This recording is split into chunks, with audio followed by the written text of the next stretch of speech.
નમસ્કાર મિત્રો, આજના આ વિડીયોમાં આપણે જીવનના 3 ખૂબ જ મહત્ત્વના શબ્દો વિશે વાત કરવા જઈ રહ્યા છીએ. આ શબ્દો છે ત્યાગ, સમર્પણ અને સ્વીકાર. મિત્રો, જો માણસ આ 3 શબ્દોને સાચી રીતે જીવનમાં ઉતારી લે તો તેના જીવનમાં ઘણીવાર શાંતિ આવી શકે છે, કારણ કે જીવનમાં મોટા ભાગની પરેશાની આપણા મનમાંથી જ ઊભી થાય છે. મિત્રો, ચાલો પહેલાં સમજીએ કે ત્યાગ એટલે શું.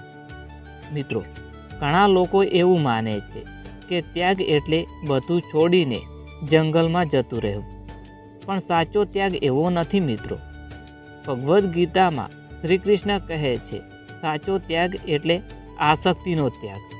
એટલે કે આપણે કામ તો કરવું જોઈએ, પણ પરિણામ પર વધારે ચિંતા ન કરવી જોઈએ. ઉદાહરણ તરીકે, જો વિદ્યાર્થી ખૂબ મહેનતથી અભ્યાસ કરે છે તો તેનું કામ મહેનત કરવાનું છે. પરિણામ શું આવશે તે વિશે વધારે વિચારવાની કે ચિંતા કરવાની જરૂર નથી, અને એ મનને દુઃખ આપે છે. જ્યારે માણસ પરિણામ વિશે ચિંતા છોડીને પોતાનું કર્તવ્ય કરે છે, એ સાચો ત્યાગ છે. મિત્રો, હવે સમજીએ કે સમર્પણ એટલે શું. સમર્પણ એટલે ભગવાન પર વિશ્વાસ.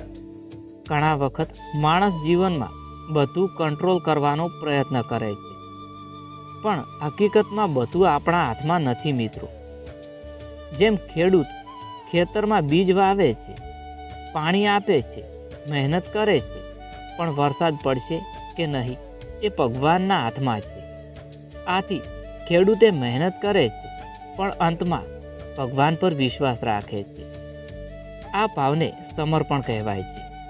સમર્પણનો અર્થ એ છે, હું મારી મહેનત કરતો રહીશ, બાકી બધું ભગવાન જે કરશે તે મારા માટે સારું જ કરશે. હવે ત્રીજો મહત્વનો શબ્દ છે સ્વીકાર.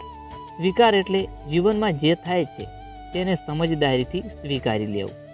જીવનમાં સુખ પણ આવશે અને દુઃખ પણ આવશે. જો માણસ દરેક મુશ્કેલી સામે લડતો રહેશે અને તેનો સ્વીકાર નહીં કરે તો મનમાં ચિંતા અને તણાવ વધી જશે. પણ જો માણસ જીવનમાં આવતી દરેક પરિસ્થિતિ મને કંઈક શીખવવા માટે આવે છે તો મન હળવું થઈ જાય છે. ભગવદ્ ગીતામાં શ્રી કૃષ્ણ કહે છે, સુખ અને દુઃખ બંને સમભાવથી સ્વીકારી લેવા જોઈએ. મિત્રો, જ્યારે માણસ ત્યાગ શીખે છે, સમર્પણ શીખે છે અને સ્વીકારને શીખે છે, ત્યારે જીવન ધીમે ધીમે સરળ અને શાંતિભર્યું બનવા લાગે છે.